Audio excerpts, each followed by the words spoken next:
우리도 진정한 부활의 능력으로 여러분 살아가도록 기도해야 합니다. 그때 우리 자신을 통하여 그리고 교회를 통하여 부활하신 예수님께서 지금도 역사하시는 것을 여러분 경험하게 될 줄 믿습니다. 그 힘이 능력이 될 것이고 그 힘의 놀라운 것들이 여러분의 삶을, 여러분의 가정을, 우리 교회를 변화시킬 것이고 이 나라와 이 민족을 변화시킬 거룩한 불씨가 될 줄 믿습니다. 자, 오늘 주신 하나님의 말씀 고린도후서 제13장 1절에서 5절까지 말씀입니다. 고린도후서 제13장 1절에서 5절 다 찾으셨으면 제가 한 절 여러분이 한 절 개봉도 하겠습니다.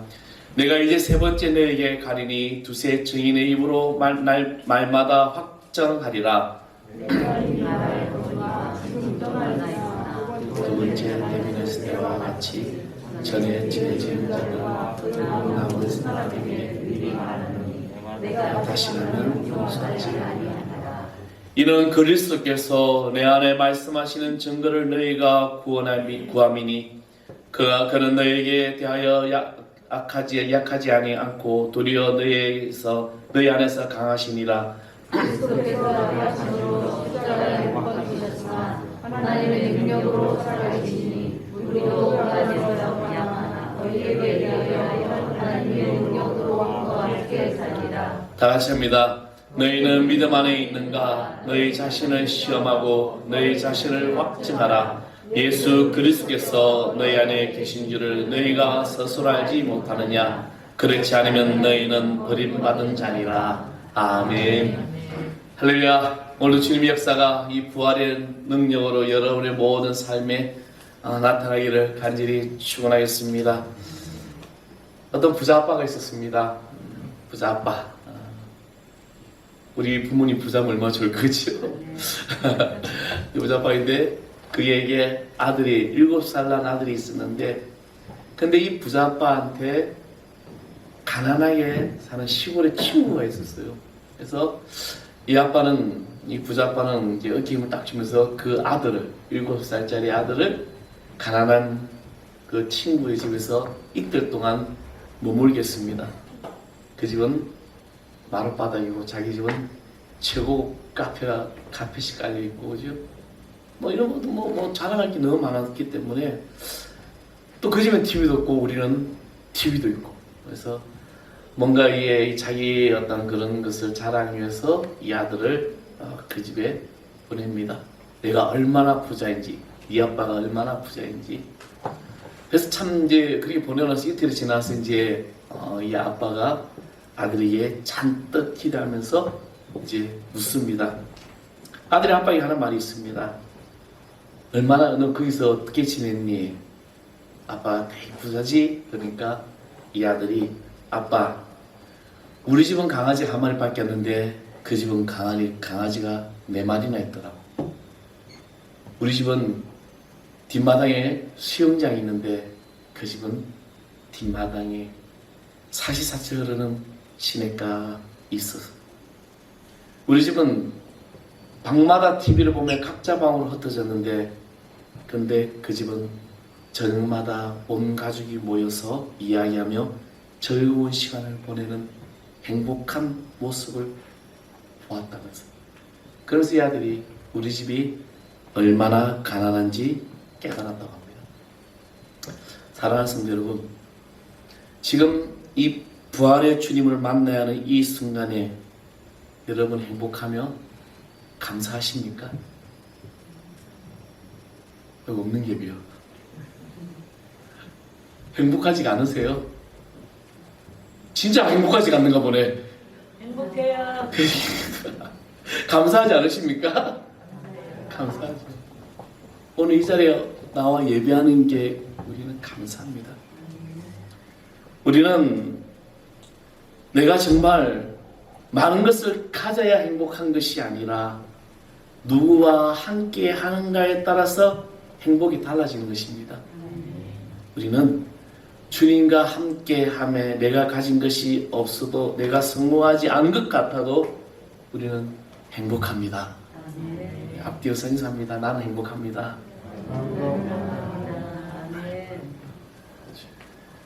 개그맨 이동호라는 분이 있습니다. 이분이 2004년에 결혼을 했는데 결혼하고 100일 만에 그가 망막색조 변성증이라는 이제 그 불치의 병에 걸리게 됩니다.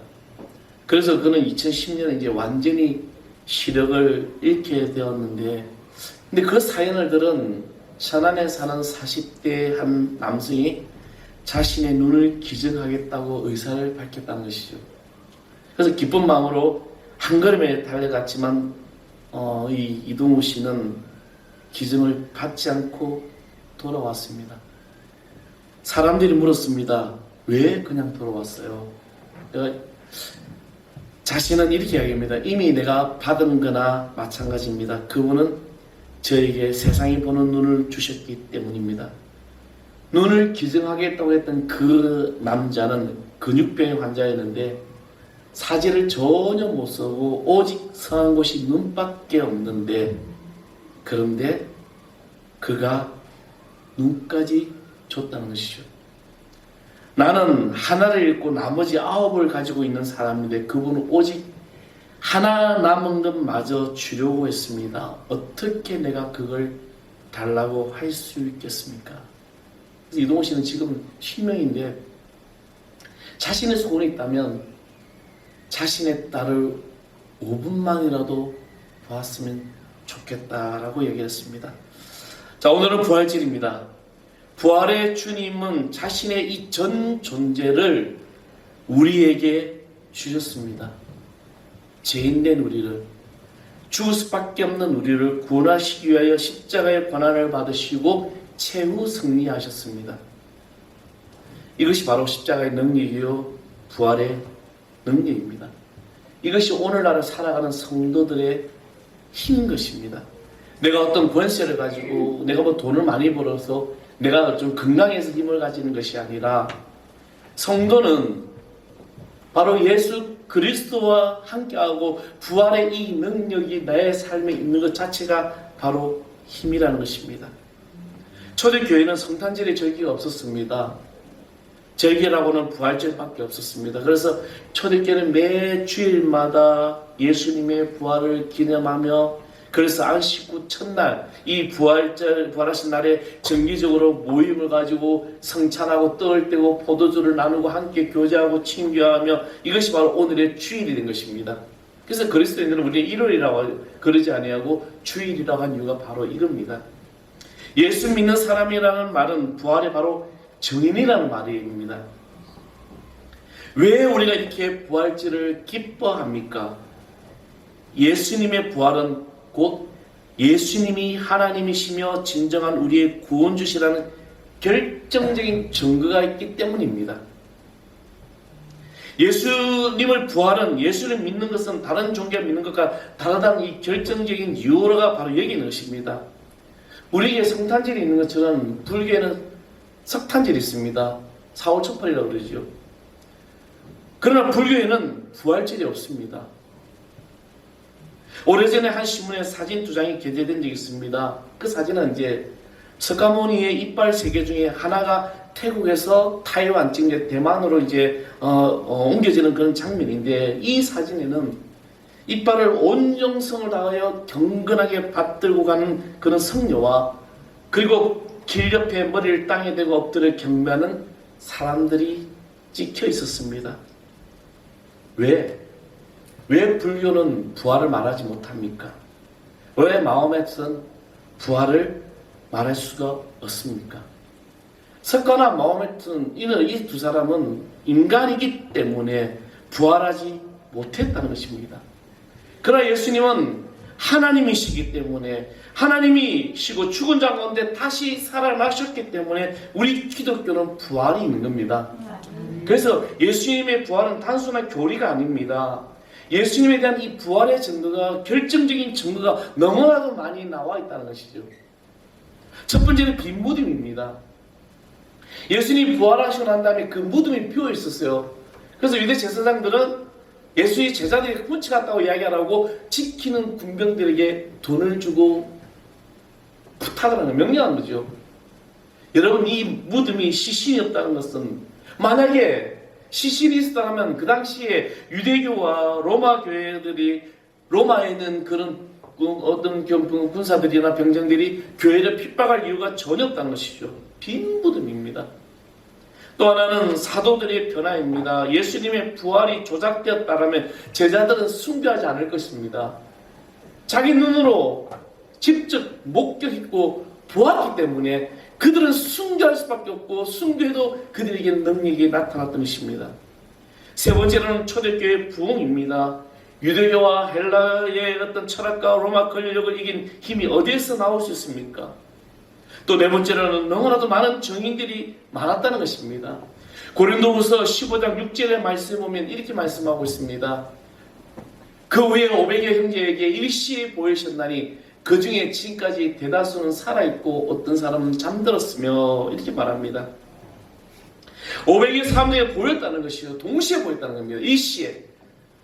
그렇습니다. 부활은 역사적 사실이라는 것입니다. 여기 모인 사랑하는 성도 여러분, 여러분들은 다 예수님의 부활을 믿으십니까? 김여한 목사님이라는 분이 계십니다. 한국의 썬다싱이라는 분인데, 이분이 독일에서 유학을 하면서 공부를 하고 있는데, 근데 독일 신학교 교수들이 부활에 대해서 믿질 않는 거예요. 여러분, 독일은요, 우리나라하고 달라서 독일의 목회자들은 우리나라의 차관급입니다. 그러니까 국가에서 목사들에게 월급을 줘요. 차관급 월급을 줘. 그러니까 어떻게 보면은 페이 받고 일하는 사람 같이요. 근데 우리나라 한국 교회 목회자들, 요즘은 이제 많이 시대가 바뀌었지 모르겠지만, 저희들 때만 해도 그냥 아골골짝 빈들에도 복음 들고 가오리다라고 그냥 가는 거죠. 여러분, 우리 목회자들이 학력이 작습니까? 아니에요. 대학원 다 나와야 되죠. 그럼에도 불구하고 그냥 사례비 생각 안 하고 그냥 주님이 가라고 명령하니까 가는 거죠. 근데 김여한 목사님이 공부를 하는데 교수들이 부활을 믿지 않으니까 나는 부활을 믿는다고 당당히 선포했다고 합니다. 그때 교수가 너 정말 부활을 믿느냐? 내가 부활을 믿기 때문에 나는 부활을 믿지 않으면 나는 하나님의 종이 될 수가 없다. 그리고 그냥 그분이 그냥 유학을 포기하고 그냥 내가 이곳에 배울 게 없다고 나와버린 것이고, 그리고 중국에 저기 남양안자촌에 들어가서 선교모 했던 분이 바로 김여한 목사님입니다.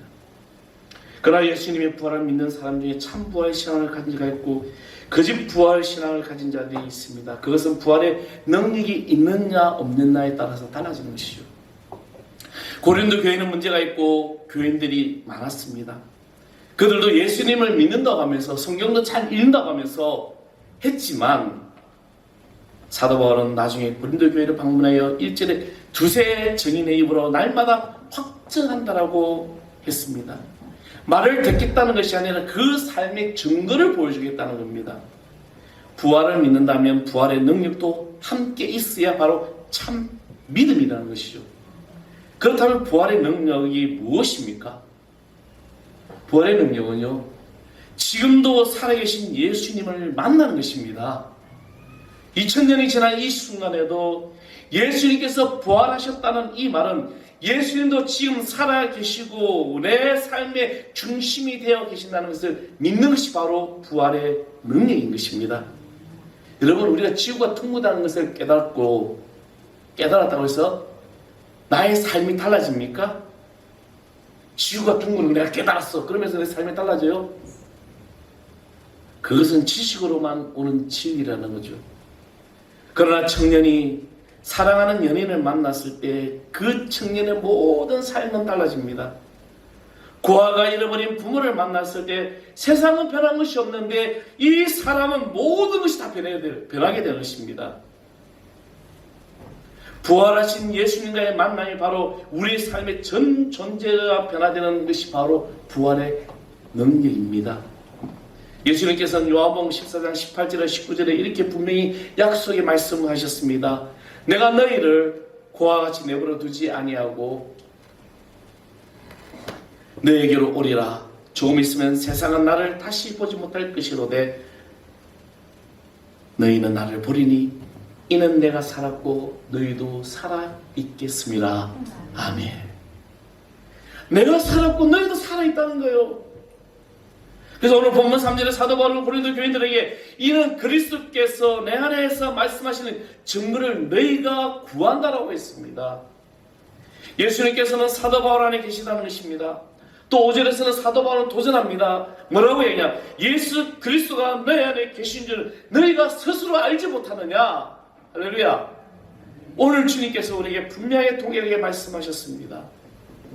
어떤 사람은 예수님 부활의 일종의 가마레기라고 말합니다. 마치 유명한 사람이 죽었을 때 그는 죽었지만 그는 여전히 우리들 가슴속에 살아있다라고 말하고 있습니다. 물론 마찬가지죠. 저는 제 아버지를 되게 존경합니다. 이 세상에서 존경하는 분은 그냥 제 아버지라고 그러죠.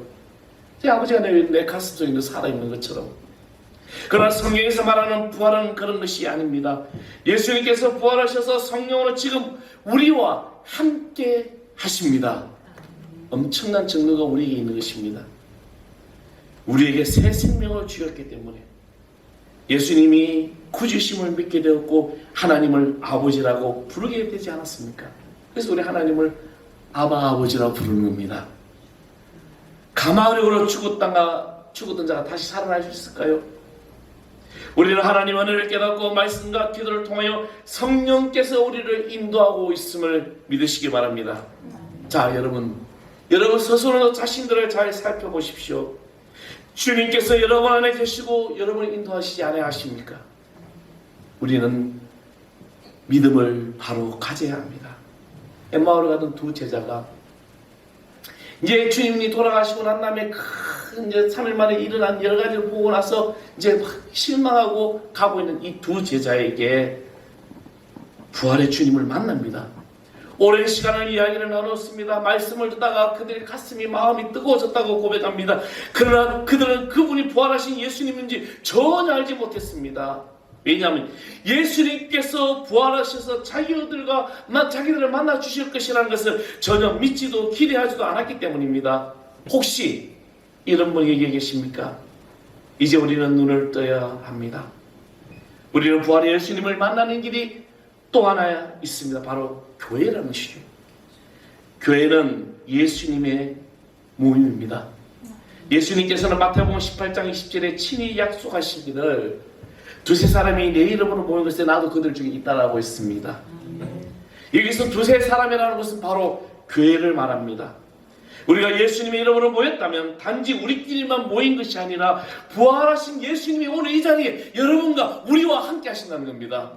지금 오늘 예배 가운데 계시고 여러분의 30년 가운데 계시고 여러분의 모든 상황 속에서도 함께하고 계시기 때문에 그래서 우리와 함께 하신 그 예수님을 오늘 이 교회를 통하여 만나시고 당신이 하시고자 하는 일을 하신다는 뜻입니다. 그렇다면 어떻게 예수님께서 교회를 통하여 일할 수 있을까? 역시 성령을 통해서 하시게 됩니다. 예수님은요 성령 안에서 하나 되게 하심으로 교회를 다스립니다. 이것이 바로 성령의 교회입니다. 사랑하는 성도 여러분, 우리는 예수님과 함께하는 그런 귀한 거룩한 자녀가 되기를 간절히 소망합니다. 하나가 된다는 거 쉽진 않습니다. 교인들이 각각 다릅니다. 기질도 달라요. 그런데 우리는 하나가 돼야만이 교회가 될 수가 있습니다. 그러나 우리 가운데 함께 계시는 예수님을 정말 믿게 되면 반드시 경험하게 됩니다. 그런 교회가 세워진다는 것이죠. 진정 예수님께서 우리와 함께 계심을 믿는다면 여러분 싸울 사람이 누가 있습니까? 오늘날 우리들의 문제가 뭘까요? 경제적인 어려움? 맞아요. 이것도 문제가 될 수 있습니다. 정치적인 이념의 분열? 맞아요. 지금 이것도 우리 기도의 제목들입니다. 한국교회 최대 불행인 성도의 수가 줄어가는 거 맞아요. 이것도 문제입니다. 그러나 우리 자신과 이 모든 문제는 살아서 우리와 함께 하시는 예수님을 근성으로 알고 있다는 겁니다. 초대교회 성령의 역사가 멈추면 금방 느끼게 됩니다. 그러나 오늘 우리는 성령의 역사가 멈추어도 전혀 문제가 없습니다. 하던 일을 계속합니다. 오히려 성령의 역사가 나타나면 금방 느끼게 됩니다. 이것을 바로 잡아야 되는 거예요. 우리도 진정한 부활의 능력으로 여러분 살아가도록 기도해야 합니다. 그때 우리 자신을 통하여 그리고 교회를 통하여 부활하신 예수님께서 지금도 역사하시는 것을 여러분 경험하게 될 줄 믿습니다. 그 힘이 능력이 될 것이고 그 힘의 놀라운 것들이 여러분의 삶을, 여러분의 가정을, 우리 교회를 변화시킬 것이고 이 나라와 이 민족을 변화시킬 거룩한 불씨가 될 줄 믿습니다. 이제 시작하십시오. 부활의 주님과 함께 여러분 변화되기를 간절히 소망합니다. 기도하겠습니다. 아버지 하나님 감사합니다. 우리 가운데 역사하신 주님을 믿고 의지하고 나갑니다. 이제 우리의 삶의 힘은 부활의 능력입니다.